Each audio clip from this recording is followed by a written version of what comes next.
When did you first learn that your feelings were too much, that your needs were inconvenient, that your voice was too loud, that your truth had no place?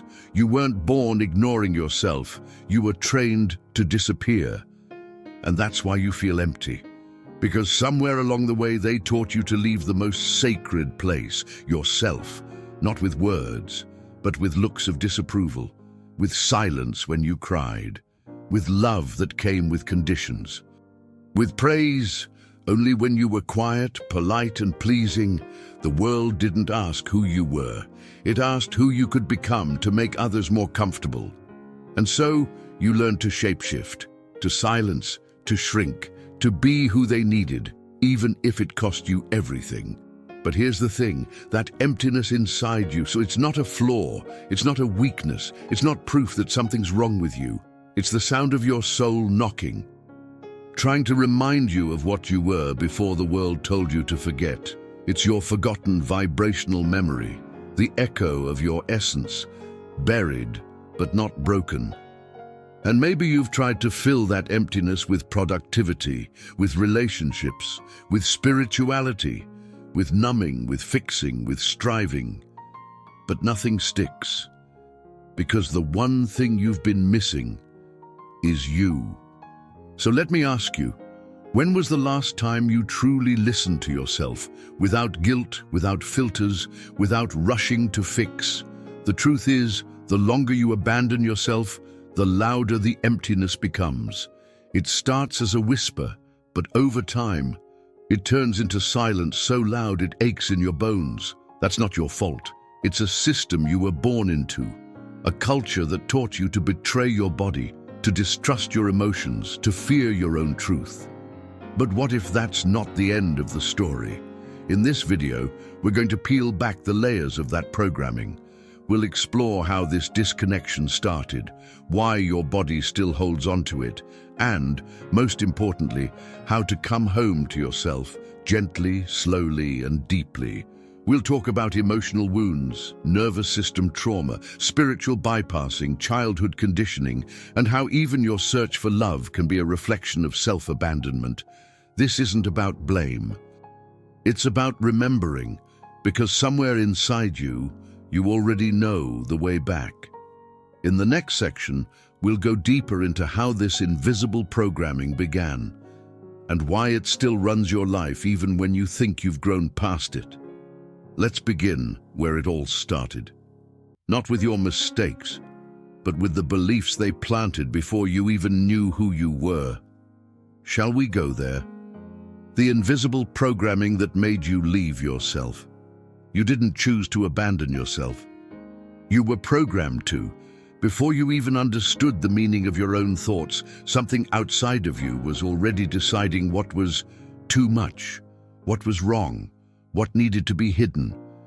You were shaped, not by your truth, but by the fears of those who came before you. They taught you that safety comes from silence, that acceptance comes when you suppress, that love is earned by becoming someone else. You started to perform, to behave, to disconnect. Bruce Lipton reminds us, by the age of 7, your subconscious mind is already wired, not by logic, but by repetition, emotion, and observation.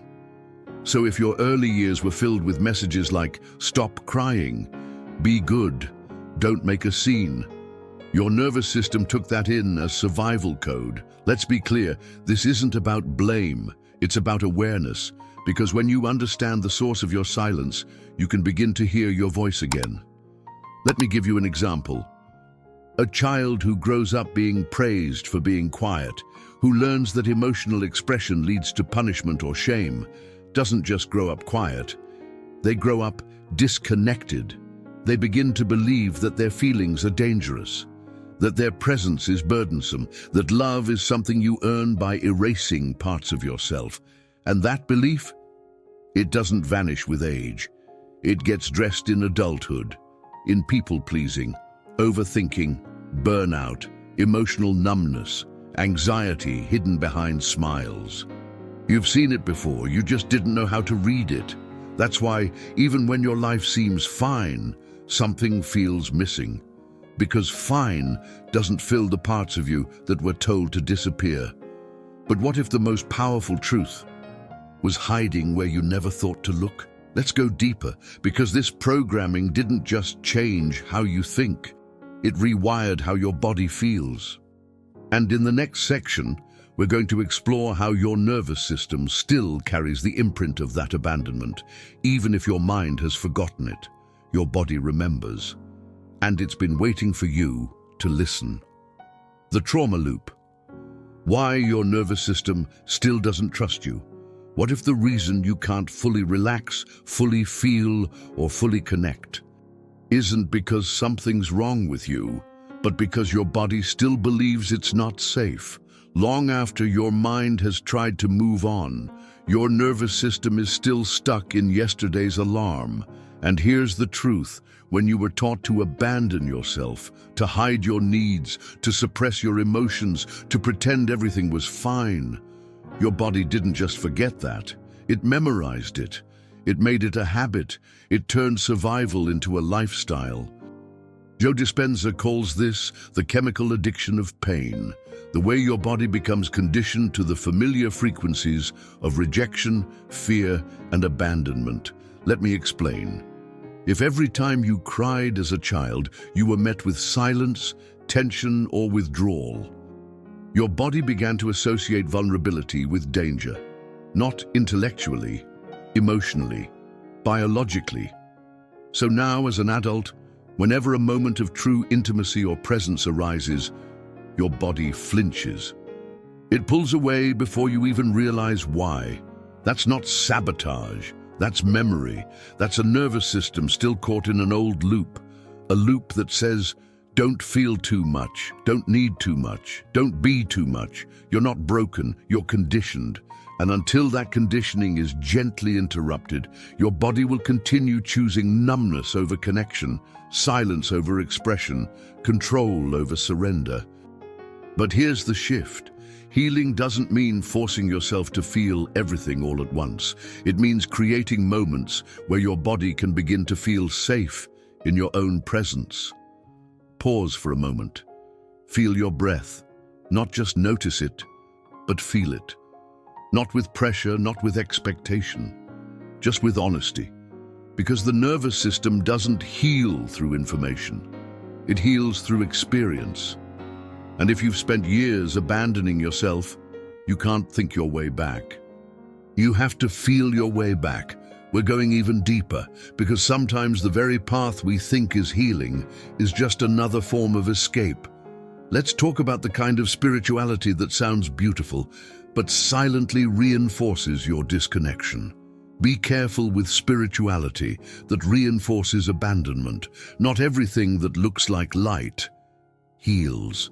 Sometimes what we call healing is just another mask, another way to avoid the wound, another strategy to escape what aches instead of tending to it. You've probably heard it before. Just let it go. High vibes only. Don't focus on the negative. That lowers your frequency.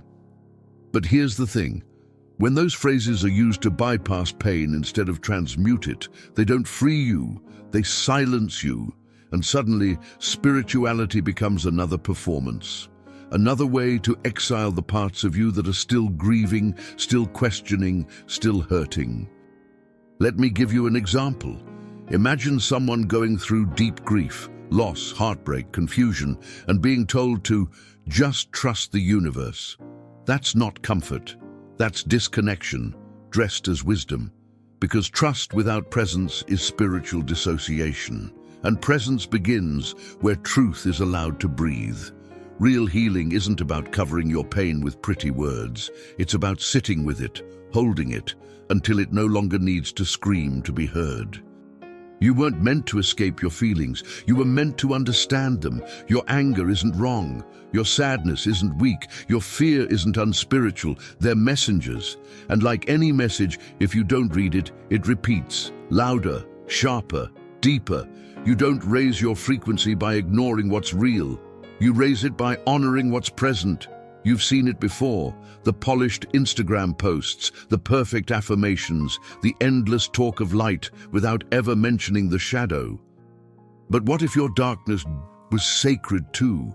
Let's go even deeper in the next section, because this pattern, this habit of disappearing, it didn't start in adulthood. It began when you were small, impressionable, and desperate to be loved. Next, we'll uncover what childhood really taught you about being invisible and how to reconnect with the part of you that was left behind. What childhood taught you about disappearing? It doesn't take a scream to silence a child. Sometimes all it takes is a moment where you cried and no one came, a moment where you spoke and were told to hush, a moment where your joy was too loud, your sadness too inconvenient, your truth too messy. And in that moment, you didn't just learn to be quiet. You learned to disappear, not physically, vibrationally.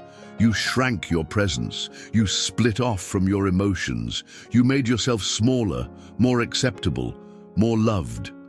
But here's what no one told you. Being loved for not being a burden isn't the same as being loved for being yourself.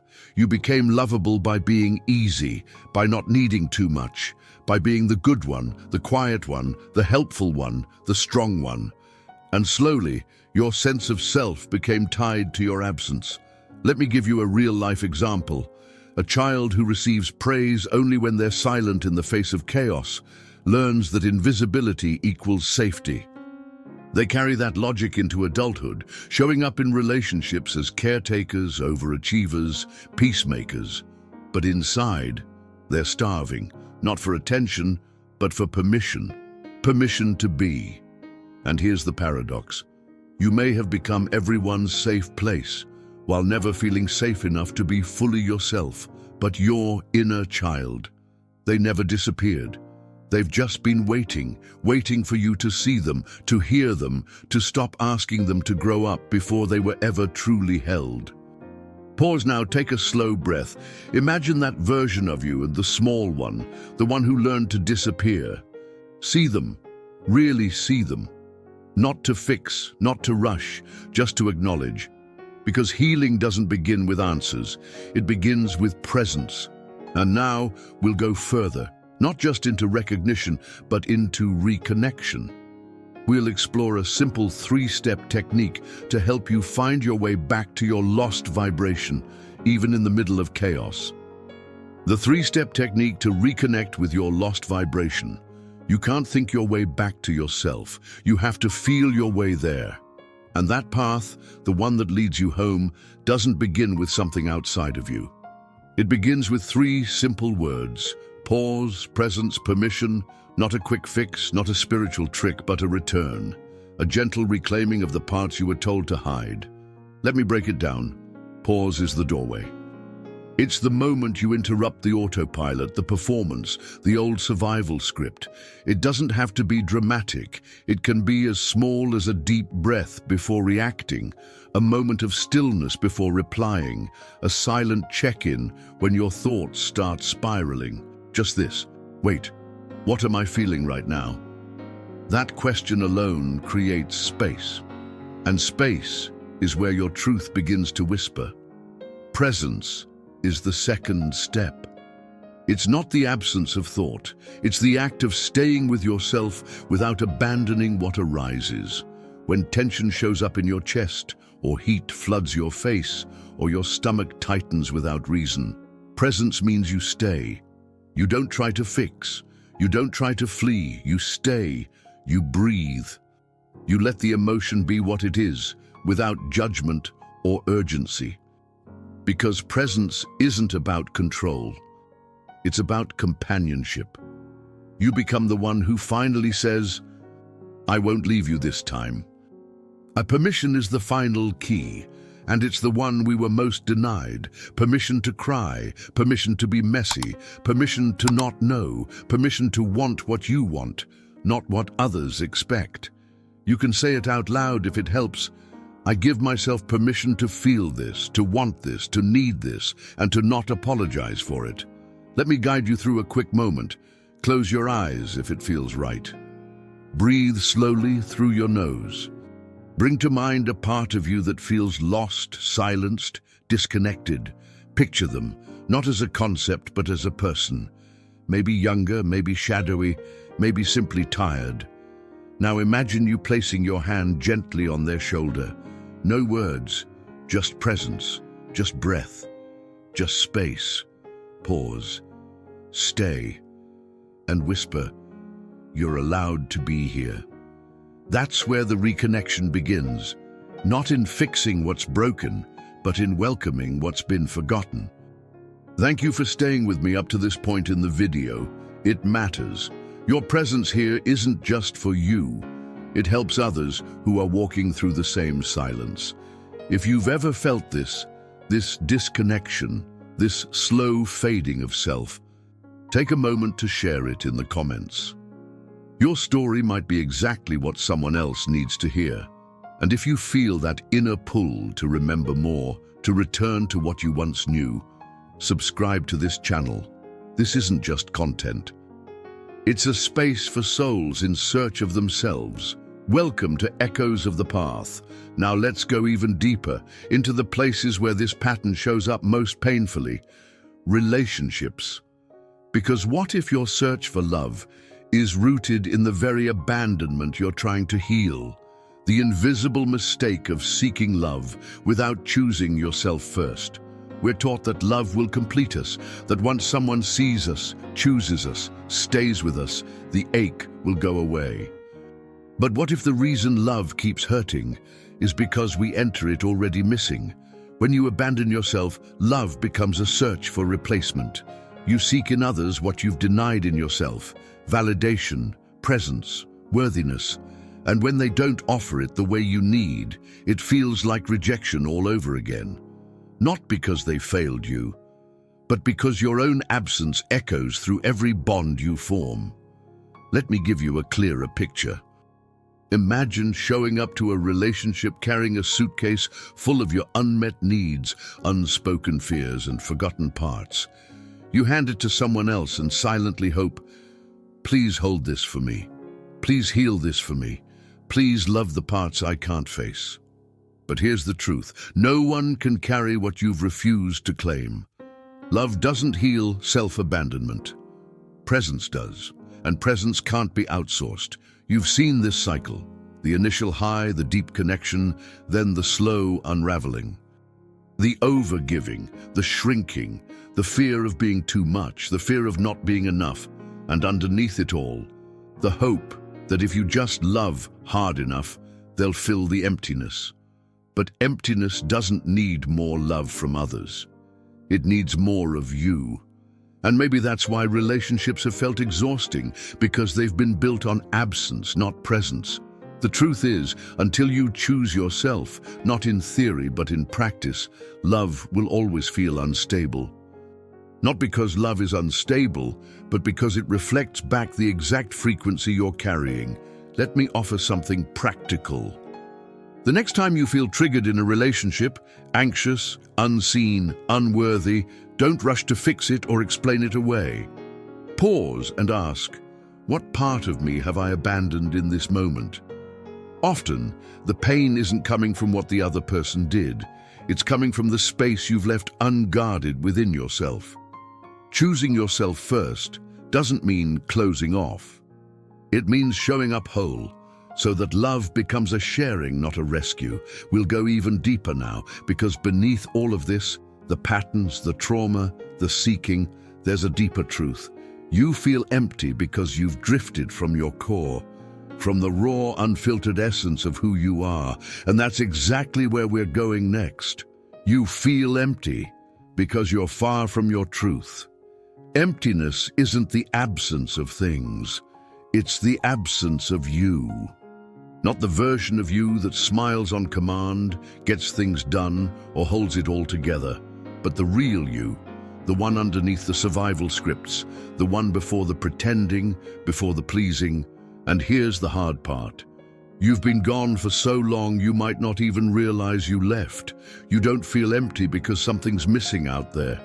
You feel empty because something vital has gone quiet inside. Your truth isn't just a concept, it's your frequency. It's the raw pulse of your being. It's the part of you that knows, even when the mind is confused, even when the world doesn't reflect it back. But when you spend years betraying that truth, for acceptance, for approval, for survival, you start to lose the thread. You become excellent at becoming what others need and slowly forget what you need. You become who the world rewards and bury the parts of you that no one clapped for.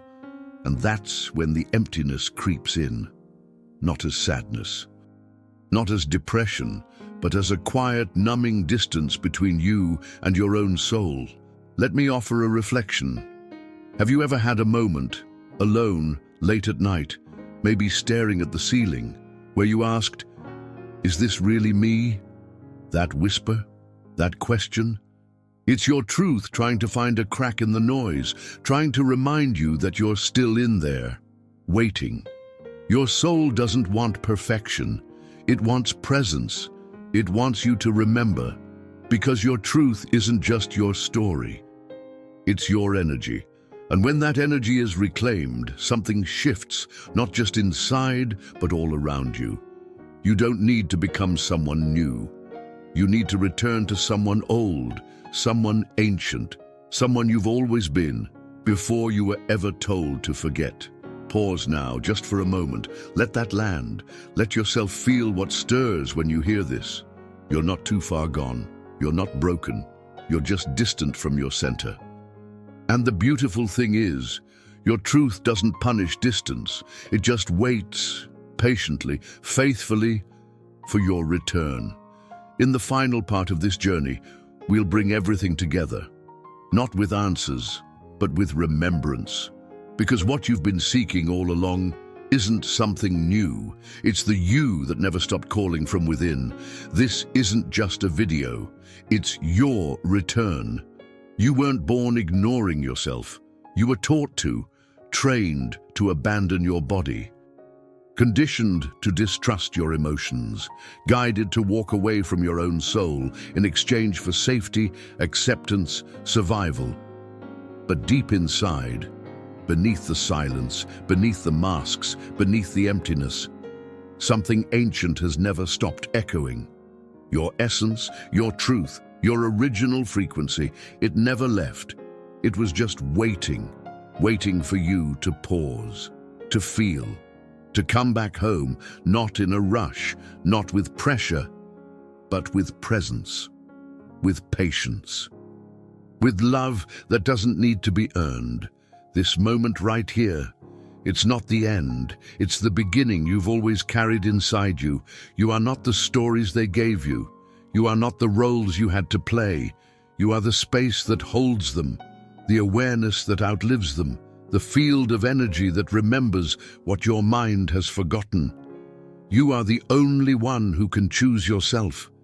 And when you do, even for a breath, even for a moment, the healing begins.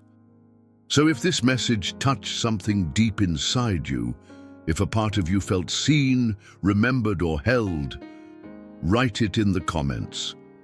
I'm ready to come back to myself. Let your voice be the beginning of someone else's healing. Your story matters more than you know, and your presence here helps us grow a space where souls can finally be honest and whole. Thank you for being here. Thank you for your energy, your attention, your willingness to feel what's real. Thank you for walking this path with us, not toward perfection, but toward remembrance. If this video spoke to your soul, please leave a like and let us know in the comments what part resonated the most. And if you haven't yet, subscribe to the channel and join this community of awakening hearts. This is only the beginning. There's more waiting for you. Watch the next video. You'll find even deeper insights, healing tools, and reminders of the truth you've always carried. And remember, you are not at the mercy of the external world. You are the field that transforms what vibrates around you. What you feel is trying to teach you what you've forgotten. Every emotion is a vibrational key. You don't need to fight what you feel. Just learn how to read it. Your energy is a language, and the universe listens. Reality begins where your old pattern ends. We'll be here, walking beside you, every step of the way. This is Echoes of the Path, and you're home now.